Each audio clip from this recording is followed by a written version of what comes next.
नमस्कार दोस्तों। तो आज जिस टॉपिक पे हम बात करने वाले हैं उस टॉपिक का नाम है रेन वाटर हार्वेस्टिंग। और आज इस टॉपिक पे बात करने के पीछे का जो रीज़न है वो यह है कि आज हमारे स्कूल संत रावतपुरा सरकारी इंटरनेशनल स्कूल में रेन वाटर हार्वेस्टिंग के लिए जो सेटअप की रिक्वायरमेंट होती है, जो इंफ्रास्ट्रक्चर की रिक्वायरमेंट होती है, उस पर काम किया जा रहा है। आप देख सकते हैं कि यहाँ वर्कर्स हैं, पाइप्स वगैरह पड़े हुए हैं जो इस पे काम कर रहे हैं। तो आज मॉर्निंग में जैसे ही मैं स्कूल आता हूं तो मैं देखता हूं कि इस सेटअप पे काम हो रहा है, तो मुझे लगा कि इस टॉपिक पे मुझे बात करनी चाहिए और इसलिए मैं आपसे बात करने के लिए आ गया हूं। तो वन बाय वन मैं आपको ये सेटअप तो दिखाऊंगा ही कि ये सेटअप कैसा होता है, ताकि आप इस चीज को कंपेयर कर पाएं, देख पाएं कि आपने जो बुक्स में पढ़ा है और आपने जो स्कूल में पढ़ा है और जो रियल में ग्राउंड में जो सेटअप होता है उसमें क्या सिमिलैरिटीज हैं, क्या डिफरेंसेस हैं। बट इस पे बात करने से पहले मैं आपसे ये चर्चा करना चाहूंगा कि रेन वाटर हार्वेस्टिंग की हमें जरूरत क्यों पड़ रही है, क्या जरूरत है रेन वाटर हार्वेस्टिंग की। तो मैं आपको बताना चाहूंगा कि जो हमारा देश है भारत, उसका भूगोल, उसकी जियोग्राफी कुछ ऐसी है कि कुछ जगहों पे तो बारिश बहुत ज्यादा हो जाती है और कुछ जगहों पे बारिश बहुत कम होती है। अक्सर ये देखा जाता है कि भारत के जो तटीय राज्य हैं, यानी जो कोस्ट लाइन से लगे हुए राज्य हैं, उन राज्यों में अक्सर बारिश ज्यादा देखने को मिलती है। और जो राज्य ऐसे हैं जो कि मध्य में आते हैं, जिनमें मध्य प्रदेश भी शामिल है, ऐसे राज्यों में अक्सर देखा जाता है कि बारिश कम होती है या औसतन ऑन एवरेज बारिश कम होती है। ऐसे में जो रेन वाटर हार्वेस्टिंग है ये महत्वपूर्ण हो जाता है। अगर हम पिछले कुछ वर्षों में देखें तो हमने जंगलों की कटाई करी है, हमने जो बड़े बड़े घास के मैदान, जो ग्रास लैंड होते थे, अपने पर्सनल यूज के लिए, खेती के लिए या इंडस्ट्री के लिए या शहरीकरण के चलते हमने जो जंगल हैं, जो ग्रास लैंड होते थे बड़े बड़े, उनको हमने कहीं ना कहीं उनको खत्म किया है। होता क्या था कि ये जो फॉरेस्ट है, जंगल है, जो बड़े बड़े ग्रास लैंड है, ये क्या करते थे कि जो बारिश का पानी है उसको होल्ड करते थे, उसको रोक कर रखते थे और धीरे धीरे जो जमीन का जो जल स्तर है उसको बढ़ाते थे। धीरे धीरे उसको वो जो होल्ड किया हुआ उनका पानी होता है उसको धीरे धीरे रिचार्ज करते थे, जिसकी वजह से ऐसा होता था कि जितना वाटर हम जमीन में से निकालते हैं उतना या उससे ज्यादा पानी जमीन में रिचार्ज हो जाता था।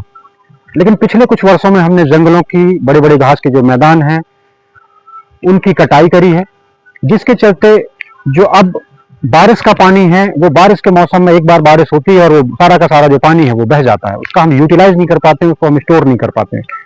जिसकी वजह से हो ये रहा है कि हम जमीन में से ज्यादा पानी निकाल रहे हैं अपने यूज के लिए, सिंचाई के लिए, घर में यूज के लिए या अन्य चीजों के लिए। और जो वाटर का रिचार्ज जो जमीन में होना चाहिए, क्योंकि जंगल हमने काट दिए हैं, जो बड़े ग्रास लैंड थे वो हमने खेती में यूज कर लिए हैं, जिसकी वजह से वो जो वाटर का रिचार्ज जो जमीन में होता था पहले, उतना पानी का जो रिचार्ज है वो अब नहीं हो पाता है। जिसके चलते हो क्या रहा है कि धीरे धीरे जो जमीन का जो जल स्तर है वो धीरे धीरे कम होता जा रहा है।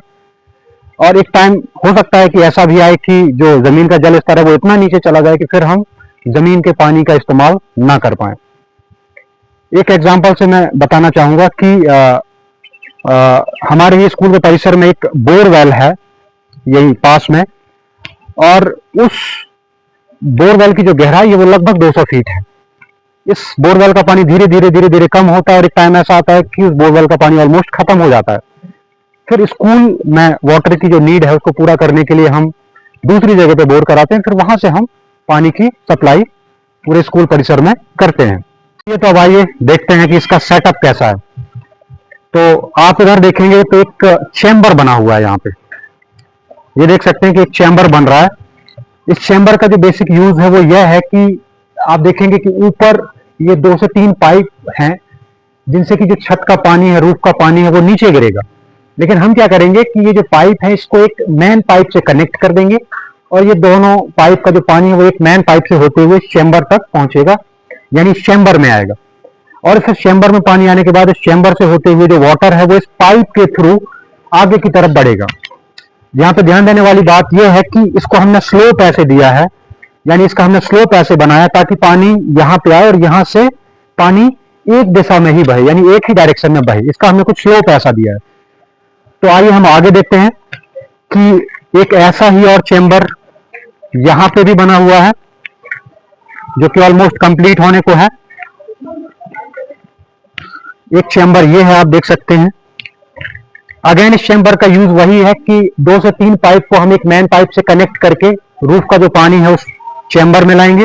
ये पानी, छत का पानी चैम्बर में आएगा और चैम्बर से होते हुए पाइप के थ्रू आगे निकल जाएगा। कि यहाँ पे एक हम बड़ा चैम्बर बनाएंगे यहाँ पे, जो कि इस तरफ का पानी भी सारा का सारा कलेक्ट करके लाएगा और उस तरफ से भी सारा का सारा पानी जो छत का है, रूफ का है, वो सारा का सारा पानी बहते हुए फाइनली इस एक पॉइंट पे आएगा जहां पे कि हम बड़ा एक चैम्बर बनाएंगे और उस बड़े से चैम्बर में एक बड़ा पाइप कनेक्ट करेंगे जो सारे छत का पानी लेकर के आगे की तरफ जाएगा।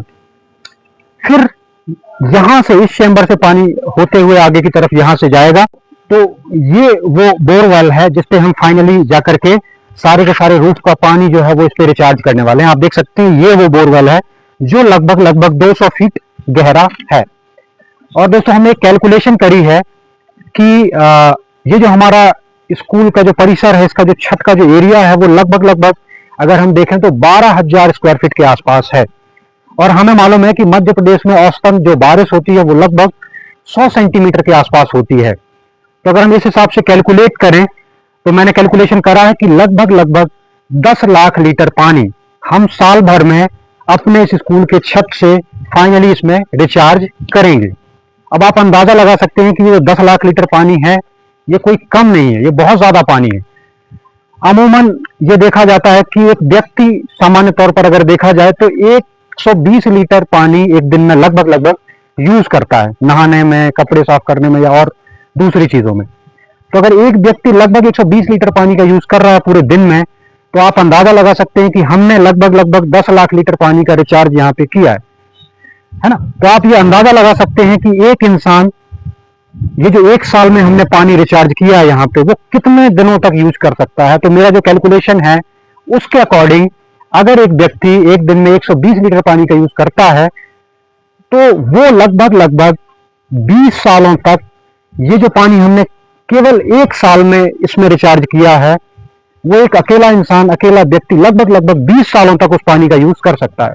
और दोस्तों ये छोटी बात नहीं है। मैंने देखा है बड़े शहरों में बड़ी बड़ी सोसाइटियां होती हैं, बारिश होती है, वो सारा का सारा पानी, बारिश का पानी बहते हुए नालों से होते हुए फाइनली रिवर्स में चला जाता है और उस पानी का कोई यूज नहीं होता है। तो अगर हम चाहें तो संयुक्त रूप से भी, कंबाइनली भी थोड़ा कंट्रीब्यूशन करके इस तरह का एक सेटअप बना सकते हैं ताकि हमारी सोसाइटी, हमारी कॉलोनी का सारा पानी जो है वो हम इस तरीके से रिचार्ज कर पाएं और जमीन का जो जल स्तर धीरे धीरे कम होता जा रहा है, घटता जा रहा है, उसको हम फिर से उस लेवल पे ला पाएं, उसको फिर से हम बढ़ा पाएं।